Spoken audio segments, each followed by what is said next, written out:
What is up, everybody? Welcome to hearing my dulcet tones on this Sunday morning. It is going to be kept very low this Sunday morning.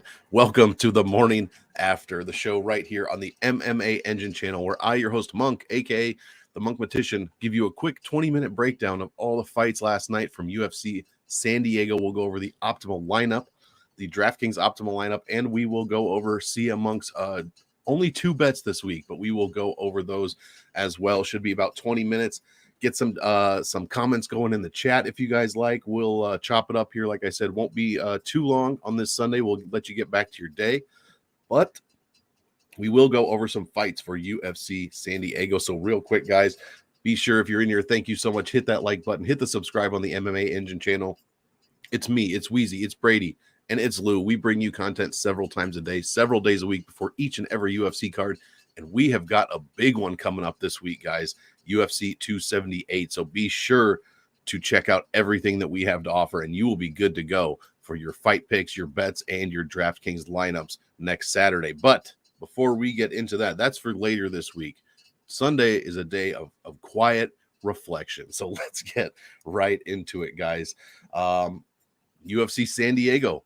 Let's go first fight of the night. You know, we had 10 finishes out of 10 fights last week, and we start this card off with a draw. So, of course, that was going to happen after all the violence last week. The gods have to be balanced in some way. So we get Yusuf Zalal and Damone Blackshear. Great name, great nickname. Damone, Da Monster Blackshear.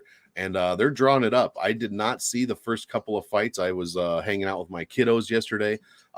But it sounded like Damone Blackshear won the first two rounds, and then Yusuf Zalal 10-8'd him in the third, giving them a draw. So two judges. I know it went to a draw majority decision.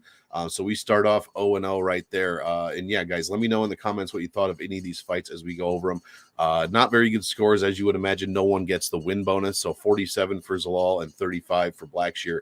Then we have Jason Witt and Josh Quinlan. Computer Monk picks Josh Quinlan. We get Josh Quinlan by finish, exactly what we picked. I mean, first round KO. This one was not hard to predict, guys. It was a relatively easy read. 101 points for Quinlan there. I mean, Jason Witt is, what was that? He's very fragile, as the Italians would say. Next fight, Ode Osborne going against Tyson Nam. Spoiler alert, Computer Monk was on the dog side this week. And actually, it's not a spoiler. It says it right here. We picked Tyson Nam by finish, and that's exactly what we got. First round KO. Tyson Nam put up 105 in his year-and-a-half long comeback. Year and a half off in his comeback fight against Ode Osborne. We just had a feeling on that one, and we were right. Next fight, Gabriel Benitez, Charlie Ontaveros. Again, not a hard fight to pick, guys.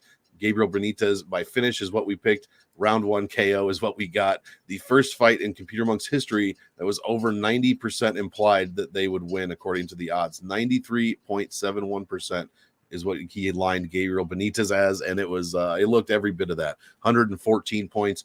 And we get Nina Nunes, Cynthia Calvillo. I did not want to pick Nina Nunes because I had a feeling she was going to retire after this, which she did. So congratulations, Nina Nunes, for everything, for your career, everything you've brought to the UFC and to the women's fighting as a whole. And I was just wrong, guys. Cynthia Calvillo loses to a retiring fighter. We lose that one split decision, just barely. Actual score, they only put Nunes won the fight and put up 47 points. 17 raw points. It's almost, barely over a point a minute. Not great. Lukasz Brzeski, my God, talk about just one of the most boring fights. I was at dinner with my kids, and this was on, actually, and it was just awful. Against Martin Buday. I don't know how Martin Buday got the win here, but he did. We picked Brzeski. I feel like I'm not going to use the word robbery, but that was such a sloppy, ugly fight. Martin Buday is terrible, and he gets the win somehow by split decision, scoring 56 points in his heavyweight win. Wow. That's even, it is more than Nina Nunes, but I'd rather have the Nina Nunes. It just sits worse with me, that crappy Martin Buday score. Then we have another completely shocking fight to me. Angela Hill going against Lupita Gadines. I'd be interested to see what Lupita Gadines' game plan was here. She could not get Angela Hill down, it seemed. And when she did, Angela Hill was just getting back up. These are not things that Angela Hill usually does. But we picked Lupi by decision, and we got Hill by decision halfway through our 5-card streak of getting things wrong. But as I expected, the fight did not score well. 70 points for the winner in Angela Hill, probably right about her average. Next fight, maybe not as shocking as Angela Hill, because of course this could have happened, but Gerald Meerschaert and Bruno Silva. We picked Bruno Silva by finish, and we got Gerald Meerschaert round 3 sub. I mean, if this guy's not screaming at you from the highest mountaintops, bet me by round 3 sub every fight. I mean, this is all I'm going to bet on him. I've seen it on Twitter, but I mean, congratulations if you hit that this time. This is Gerald Meerschaert's true path to victory, round 3 sub. So congrats to him. Gets it done. Scores only 85, but still at 7,200 looked pretty good. And we get Ariane Lipski going against Priscilla Cachoeira. We picked Ariane Lipski by decision, and we got Cachoeira almost by quick win knockout, guys. She won with like in a minute and 5 seconds, something like that. She deaded Lipski pretty nicely there. 108 points for Cachoeira. We move on to Devin Clark, Azamat Murzakanov. These big boy fights were not too exciting, although Murzakanov did get that round 3 finish. Devin Clark did not look great. He only scored 11 points, guys, and this was, basically a point a minute. He did not look good whatsoever. We did pick Murzakanov by finish, and that's exactly what we get. 96.4 points for Murzakanov. Then we get the Yasmin battle. Yasmin Yoregi against Yasmin Lucindo. We picked Yasmin Yoregi by decision, and that's exactly what we got. Low-scoring fight. Co-main event, guys. My God, I was playing, again, I keep bringing up my kid. I was playing Phase 10, a card game with my children. I had the fights right here on the table, and I just was not paying attention to the card game at all. I just kept making noises while looking at my phone. This was an absolute banger, and that's underusing the word banger. David Onama, Nate Landwear. My God, we picked Onama by finish. We got Landwear by majority decision. He scored 103 points. This was an insane fight. If you have not seen this, get on your ESPN app or whatever you use to watch fights. Watch this fight, if none other. And the post-fight speech was somehow incredible. I don't understand how it was incredible, but I came off thinking, my God, that was an incredible post-fight speech. So congrats to Nate Landwear. I had a feeling David Onama was going to drop one, whether I just didn't know if it was going to be against Landwear or soon after. Turned out it was against Landwear. So good fight from him at 7,600. And our main event, guys, this one, another fantastic fight. This is the one I was most excited for, obviously. Marlon Vera, Dominic Cruz. We picked Marlon Vera by decision. We get Marlon Vera by round 4 murder. Oh my God. He head kicked Dominic Cruz into another galaxy and then finished him off with some heavy shots on the ground. And that was all she wrote, man. Congrats to Marlon Vera. This guy, I almost want to call him a kid. He's not even 30 years old. This guy has, what seems like 40 years of fighting experience, and he is 29 years old. What a fight this was. Congratulations. Scored very well, 9,500. Guys, that is going to do it. We went 6-6. Computer Monk did not a great. I mean, thank God we landed a couple of these, on the main card, because we dropped 5 in a row. Calvillo, Breshke, Gadines, Silva, and Lipski.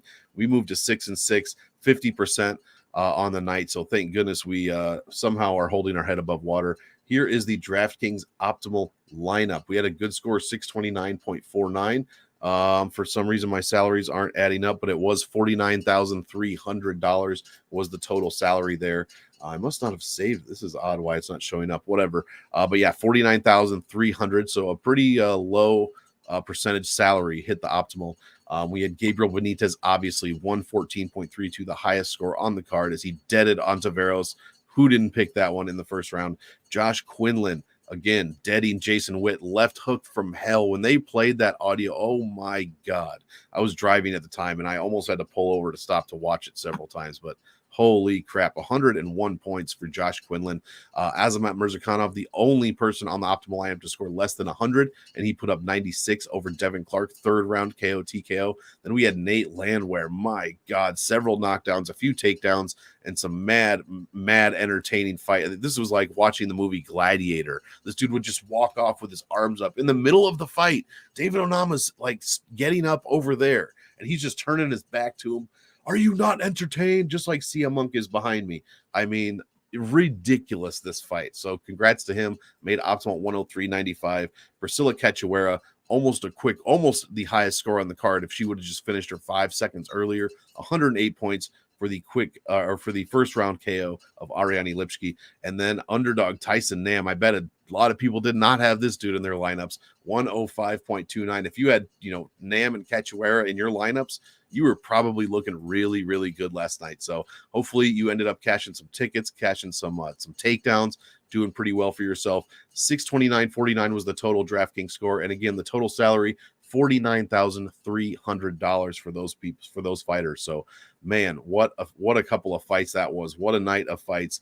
A great way to rebound from a kind of shitty card that ended in 10 for 10 knockouts. Not saying it was shitty because of that, but there had some name value here and some really, really good fights. The co-main and the main are worth it for this entire card easily.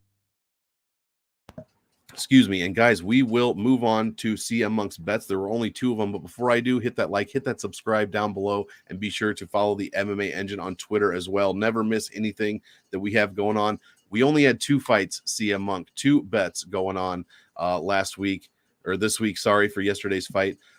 We took a big hit the week before at UFC. I think it was Vegas 50. Yeah, UFC Vegas 59 took a big hit.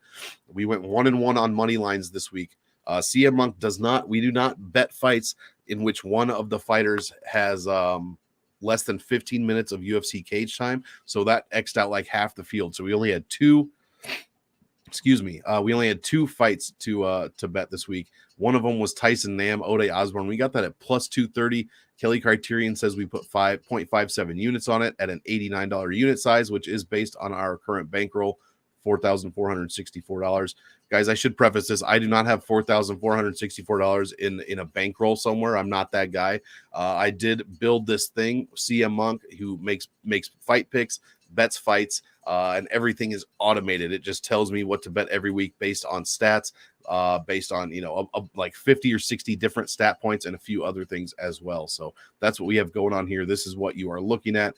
And it told me to bet Tyson Nam over Ode Osborne. We did that, put $50 down, basically won, profited 117 there. We put money on Cruz. That was the other one. I thought that was a good line. We got that at plus 205. And for a few rounds, it looked pretty good there. Cruz, though, getting his face kicked in. Sorry, I'm losing my train of thought. Getting his face kicked in by Marlon Vera, as Marlon Vera has been tending to do lately in the 4th round. It was ridiculous. So we did drop that one. We ended up in the green, though, after 3 weeks of red. We end up in the green. That's what happens when you turn green on Bet MMA tips. You immediately lose 3 weeks in a row, and you have to build back on it. So that's what we're doing. We had an ROI of 58%. Not too bad on that huge plus 230 win, and we profited $61. So we increased our bankroll to 4,526 over what it was last week, and we can change our unit size live right now as we do every week. 4626.09 is what we got. Taking it up by almost $1, or a little over $1, 90.52. Zach, what is happening? Zach, my guy Zach in the chat. Oi! I can't do it like Uncle Weezy, but I'll try on this Sunday morning. So yeah, we profited 0.69 units, and I believe, this is the 11th event since we've been doing this little experiment. We are currently only down 4 units, so trying to build that back up. Excuse me. Allergies or something today. Maybe it's because I just woke up an hour and a half ago, but either way, I don't like to, get too much coffee in me right away. I got to wake up a little bit first. So wanted to do this show with you guys first, and I'll get my coffee in me after that. But why not? Let's check out a couple of the bets. That's unfortunate. It was a pretty rough card, man. A lot of dogs as we saw cashing. We had the Nunes, obviously, hopefully not a ton of people were on that fight. Boudet might have ruined some lineups. Lupita Gadines definitely ruined some lineups. Silva definitely ruined some lineups. And maybe Lipski. I guess if you're playing GPPs in hindsight, you would have wanted Cachoeira with the potential to score higher. But Lipski, not a bad score at all. And maybe Onama might have messed with you guys a little bit, but you should have had some of both sides on that one. So there were definitely some tough beats last night. I agree that Lupita Godinez one, that is a bad one. Man. Congrats to Angie Hill. I like Angie Hill a lot.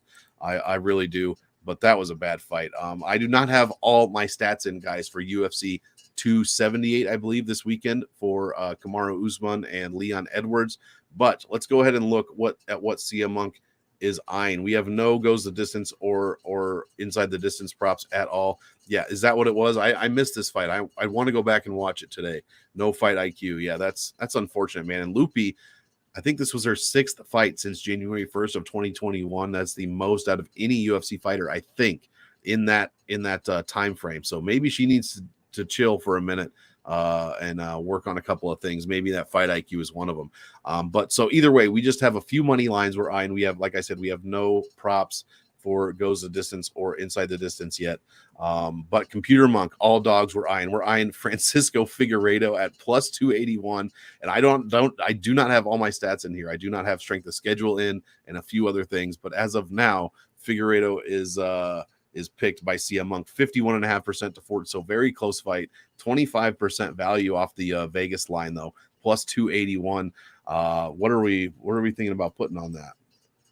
Half a unit, blah, blah, blah, 1.15 for the top one. Okay, so that's what we'll do. So a small bet on Figueiredo there. The second bet we're looking at is Leonardo Santos over Jared Gordon, plus 257, 47% to 53%. Jared Gordon, there's a little bit of value there in CM Monk's opinion. Then we have Wu Yanan. I like this bet. Plus money on Wu Yanan against the return of Lucy Pudilova, who has lost 4 in a row at the UFC level, left and then won 2 or 3, I think, and now she's back.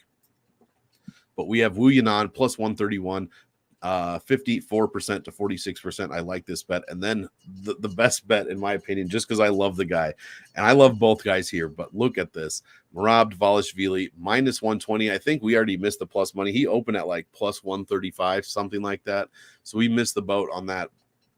But the implied probability based on several statistics have Dvalishvili beating Jose Aldo 62% to 38% of the time. I know that's a lot, guys. Don't come at me with your pitchforks. We're going to have to go deeper into this. But as of now, that is a bet that CM Monk is considering at minus 120. And also the only goes the distance prop we do have is for the main event, in which CM Monk is eyeing the goes the distance. Vegas has that minus 155 right now. We see it as a 75, almost 76% implied probability that it does go to decision. So tons of value there. We're probably going to bet that goes the distance.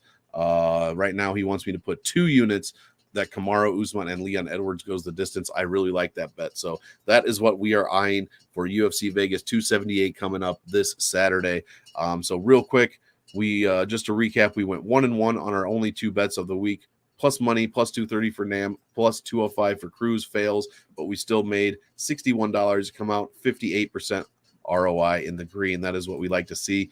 CM Monk goes 6 for 6 in his bets, plus 1 push at the beginning of the night. You know, we had to even it out from last week. Like I said, all 10 finishes. You got to start it off with a push or something.